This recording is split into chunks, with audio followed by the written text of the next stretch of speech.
There's a guitar in a pawn shop window in Memphis. Sunburst finish, worn through to bare wood, where 1,000 nights of playing left their mark. The headstock says Gibson. The label inside says Kalamazoo, Michigan. The guy behind the counter doesn't know what he has. You do. That guitar was born in a red brick building on Parsons Street, the same building where the Les Paul was invented, where the SG, the Flying V, the ES 335 came into the world, where the sound of American music, the blues, the rock and roll, the jazz that made the whole world stop and listen was shaped by human hands that knew wood the way a doctor knows bone. Those hands are gone now.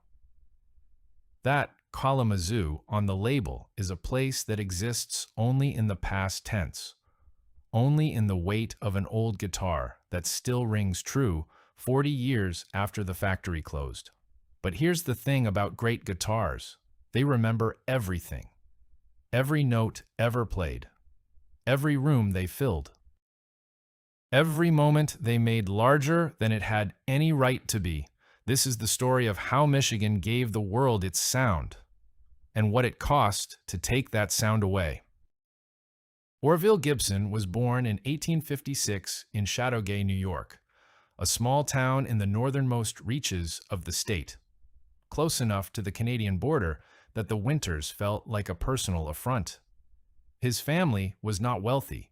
His father, John W. Gibson, was an English immigrant who had come to America with ambitions that remained mostly ambitions. Orville grew up understanding scarcity, the specific kind that makes a man either defeated or inventive, and Orville chose inventive. He arrived in Kalamazoo, Michigan, sometime in the late 1870s or early 1880s, depending on which records you trust. He was working as a clerk, which is to say he was working at something that had nothing to do with what he was actually thinking about. What he was thinking about was instruments. Specifically, he was thinking about why mandolins were built the way they were built, with flat tops and bowl-shaped backs constructed from many separate bent pieces, when it seemed obvious to him that a carved, arched top and back, the way violins were made, would produce a superior sound and a stronger instrument. He wasn't a formally trained luthier. He had no apprenticeship in a European workshop. He had a rented room, some tools, and a conviction that he was right. The thing about Orville Gibson that matters most for understanding everything that follows is this. He was a genuine original thinker who was almost constitutionally unsuited to building a business. He could see things that other instrument makers couldn't see. He understood acoustics intuitively, understood how carved wood moved and resonated, understood that the geometry of an instrument was a kind of argument about physics. But he was solitary, eccentric, and increasingly troubled by mental health difficulties that would eventually lead to his institutionalization. He was the idea, he was not the company. By 1902, when a group of 5 Kalamazoo businessmen approached him and formalized the Gibson Mandolin Guitar Manufacturing Company with an investment of $2,500, roughly $85,000 in today's money, Orville was essentially selling his name and his designs to people better equipped to scale them. He retained a small royalty arrangement and an advisory role, but the company was never really his in the way that, say, a founder's company is theirs. He died in 1918 in a sanitarium in Ogdensburg, New York, having watched his name become something considerably larger than himself, which is both a kind of triumph and a particular kind of loneliness. The early years of Gibson under professional management were marked by something that American manufacturing history is full of: the translation of one man's genius into a repeatable industrial process. This is harder than it sounds. Orville's instruments were handmade, idiosyncratic, each one slightly different from the last. The businessmen who bought his company needed consistency, guitars and mandolins that a store in Cincinnati could order and a musician in Memphis could play without surprises. The factory that eventually took shape on Parsons Street became something remarkable. a place where craft and production existed in genuine tension. And that tension produced great things. Workers learned Orville's carving methods, his arching techniques, his understanding of how wood behaves under string tension. But they also developed their own refinements, their own instincts, the kind of accumulated knowledge that lives in hands more than in manuals. By the 1920s, Gibson was the dominant American mandolin maker and a significant force in guitar production. The banjo boom of the same decade brought new challenges, and Gibson met them by hiring Lloyd Loar, an acoustic engineer and musician who redesigned the company's archtop guitars into instruments that professional jazz players actually wanted to use. The L5 model that Loar developed in 1922 became the standard against which archtop guitars were measured for the next 3 decades. When you hear Wes Montgomery or Eddie Lang or virtually any jazz guitarist of the 1930s and 1940s, you are hearing in large part what Lloyd Loar figured out in Kalamazoo. What's worth noting here is that Gibson's formula for success was never primarily about marketing or distribution, though those things mattered. It was about the people on the factory floor who understood what they were making and why it worked. That understanding accumulated over decades, worker to worker, shift to shift. It was the company's deepest asset, and it was the one that proved hardest to move. The story of how Gibson made the guitar that defined rock and roll is also the story of how a company almost missed its own moment. Les Paul, born Lester William Polsfuss in Waukesha, Wisconsin in 1915, had been obsessing over the problem of amplified guitar since the early 1930s. He understood before almost anyone else that the future of the instrument was electric, and he understood that a solid body would eliminate the feedback problems that plagued hollow body electrics in loud settings. In the early 1940s, he built a prototype he called the Log, a solid block of pine with guitar hardware attached, and took it to Gibson. Gibson's management sent him away. The instrument looked wrong to them. Guitars were supposed to have bodies. Meanwhile, Leo Fender in California was not held back by ideas about what guitars were supposed to look like. His Broadcaster, later the Telecaster, launched in 1950 as the first commercially successful solid-body electric guitar, and it sold. Gibson's management watched this happen and made the decision that they should have made 10 years earlier. They called Les Paul back. The Gibson Les Paul model launched in 1952. What Gibson brought to the collaboration was Kalamazoo, the carved maple top, the mahogany body, the understanding of how tone woods behaved, the finishing techniques that had been refined over 50 years. What Les Paul brought was his name, his reputation among working musicians, and his understanding of what a professional player actually needed from an electric guitar. The combination produced something that neither party could have made alone. By 1959, the Les Paul Standard, with its humbucking pickups and sunburst finish, had become the instrument that Eric Clapton would call the Holy Grail when he discovered one in a London guitar shop in 1965, touching off a vintage market that continues to this day. Our 1959 Les Paul Standard in excellent condition now sells at auction for between $300,000 and $500,000. The workers who built those guitars in Kalamazoo earned roughly $2.50 to $3.50 an hour. The SG, the Flying V, the Explorer. All born in Kalamazoo, all products of the same factory floor, the same hands, the same accumulated understanding of how wood and wire and electronics could be made to sing. In the early 1960s, Gibson controlled an estimated 40% of the American electric guitar market. The Parsons Street factory was running at full capacity. The Southwest Michigan economy had absorbed thousands of jobs both inside the factory and throughout the supply chain that fed it.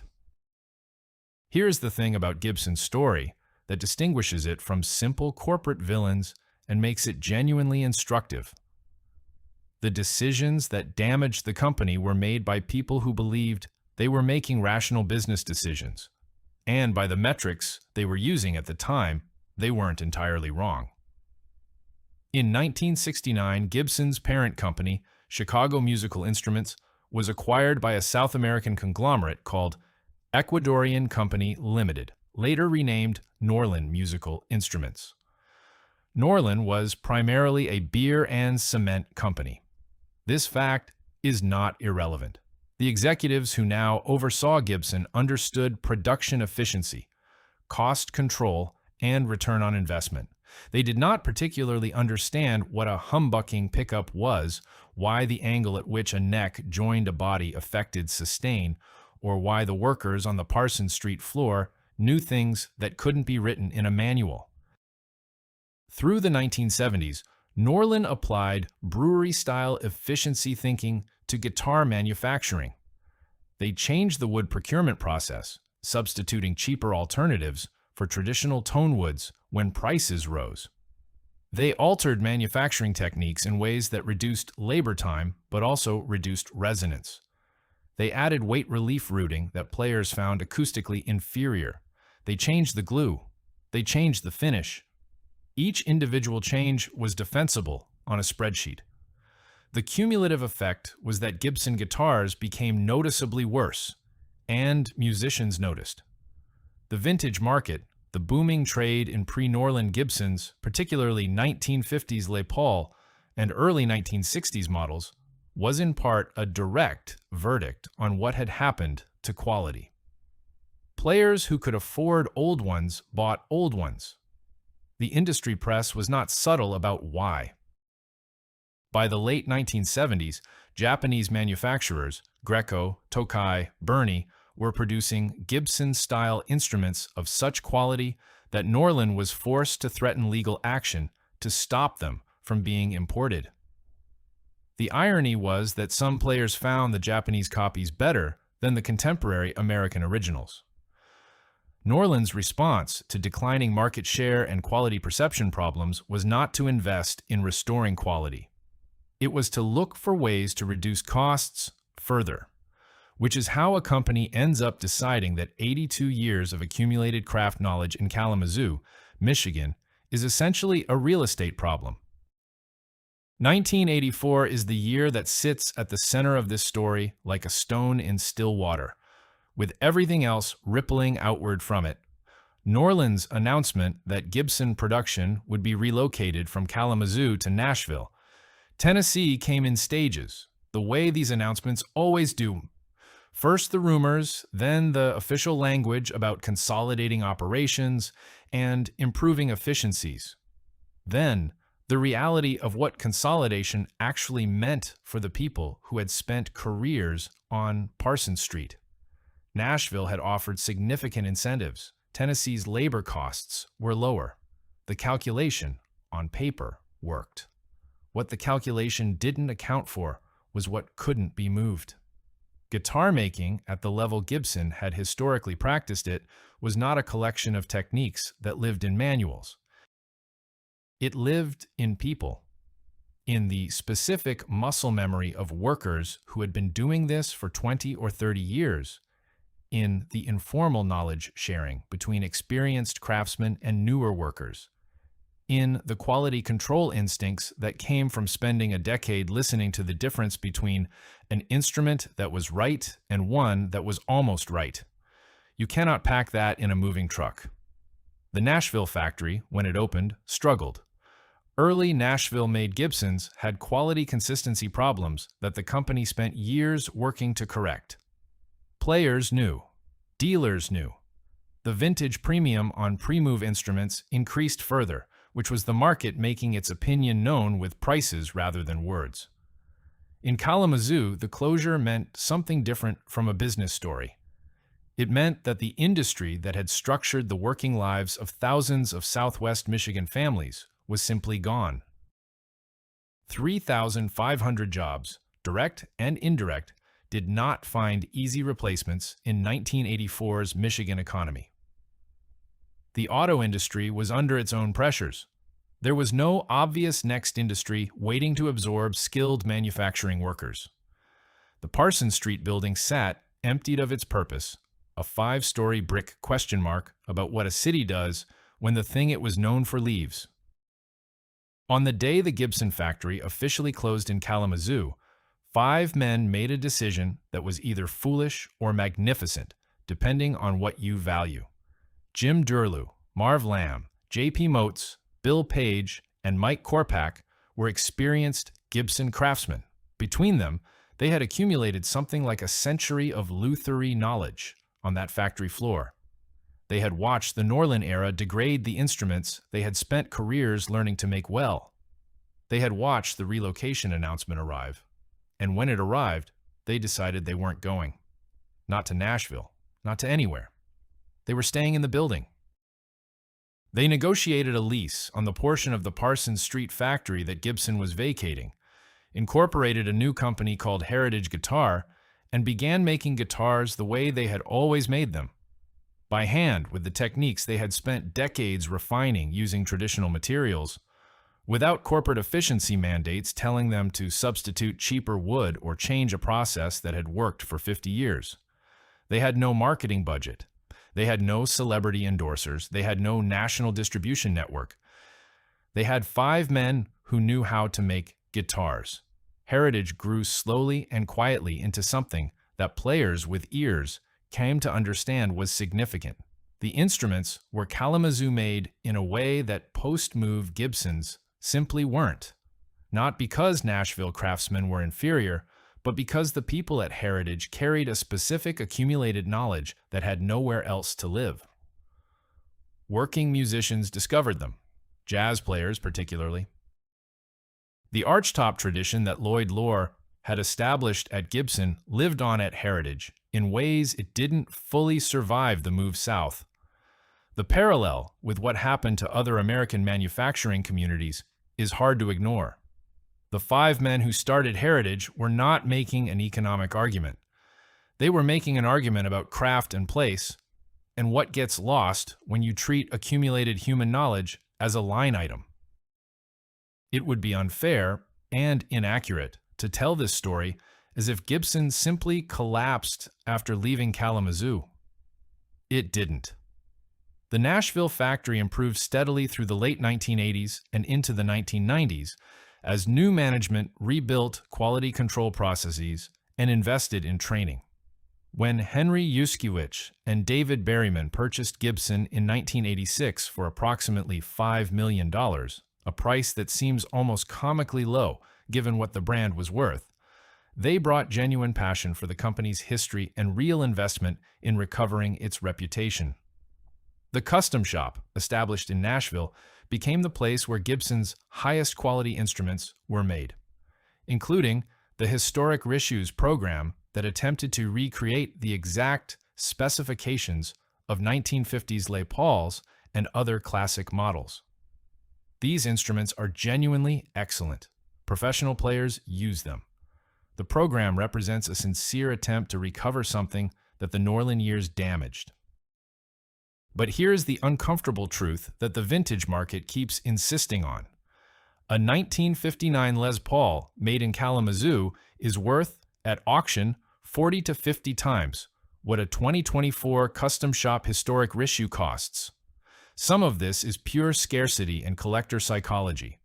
Some of it, though, is acoustic reality that experienced players can hear. The specific properties of aged wood, of tools that were calibrated differently, of hands that learned in a different context. The market is making an argument that Gibson's own management would probably prefer it didn't make so loudly. Nashville Gibson is a successful American guitar company.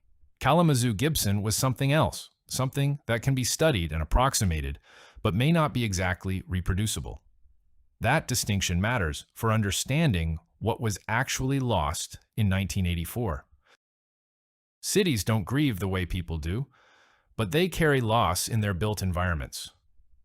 Drive through certain neighborhoods of Kalamazoo today, and you can read the 1984 departure in the building stock, in the industrial spaces that took years to find new purposes, in the particular kind of vacancy that settles into a neighborhood when the anchor that organized its economic life is removed.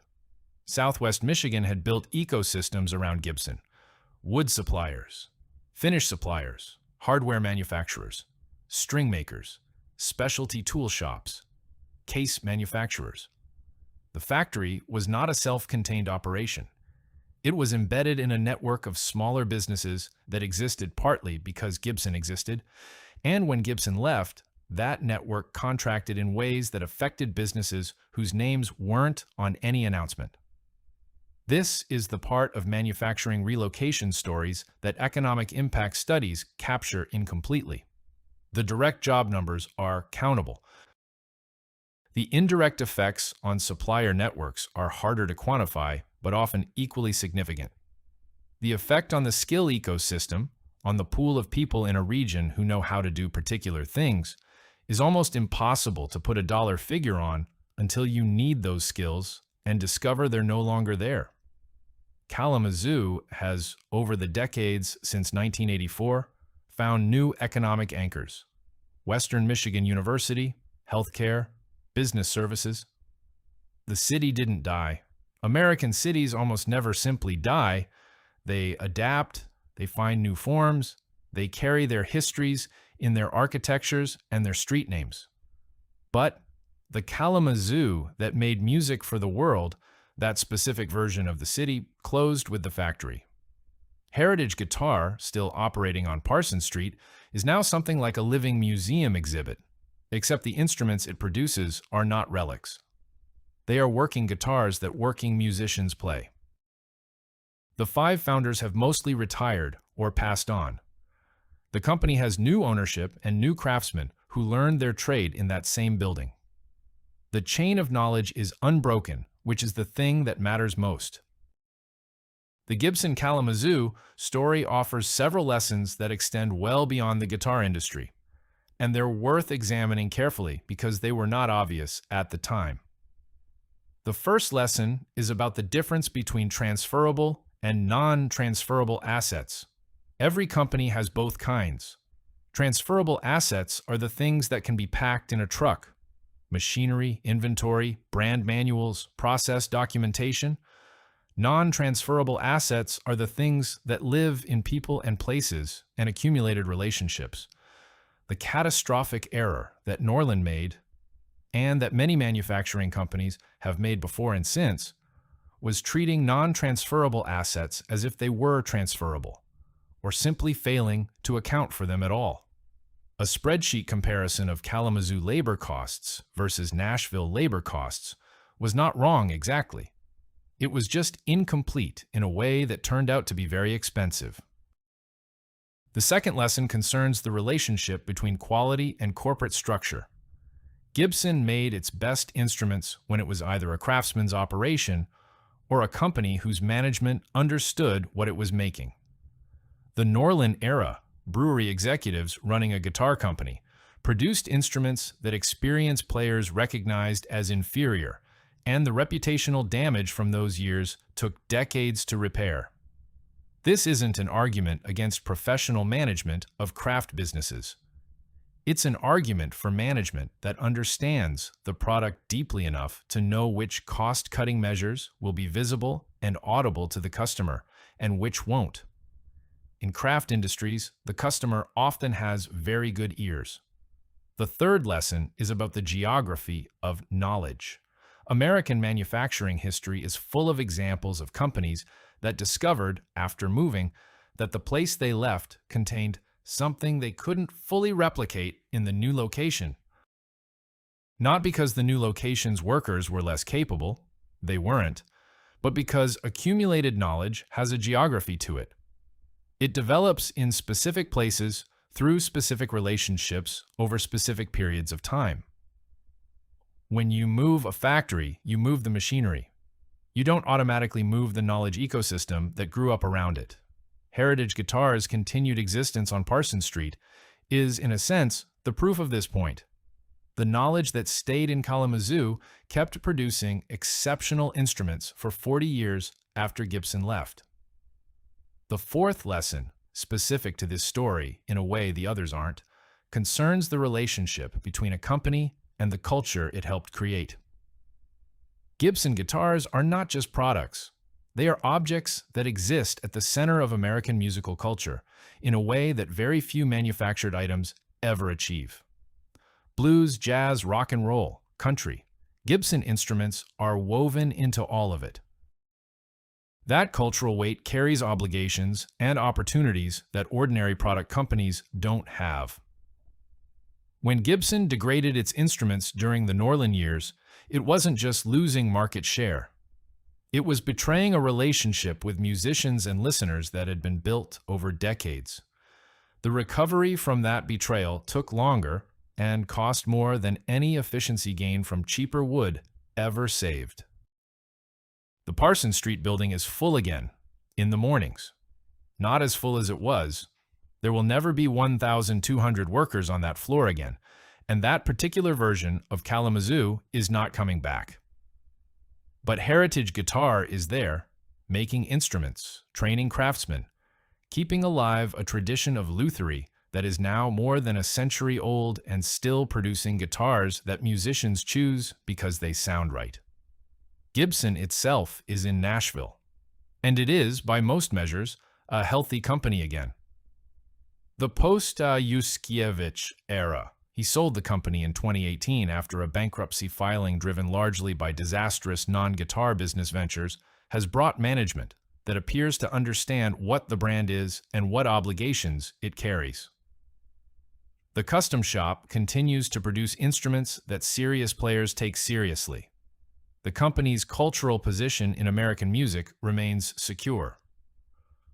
But walk past 225 Parsons Street in Kalamazoo, Michigan on a quiet morning and listen.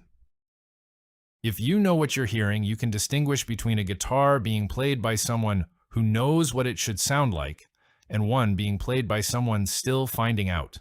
The people inside that building know what it should sound like. They learned it in this building, from people who learned it in this building, in an unbroken chain that goes back to when Orville Gibson was working in a rented room and thinking about the physics of carved wood. Some things that leave a place take the place with them when they go. Some things stay, and the place stays with them. On Parsons Street, the sign says Heritage, and below it, guitars that sound like Michigan, like memory, like 82 years of accumulated knowledge refusing to be packed in a moving truck. That's not nostalgia. That's just what craft looks like when it has nowhere else to go.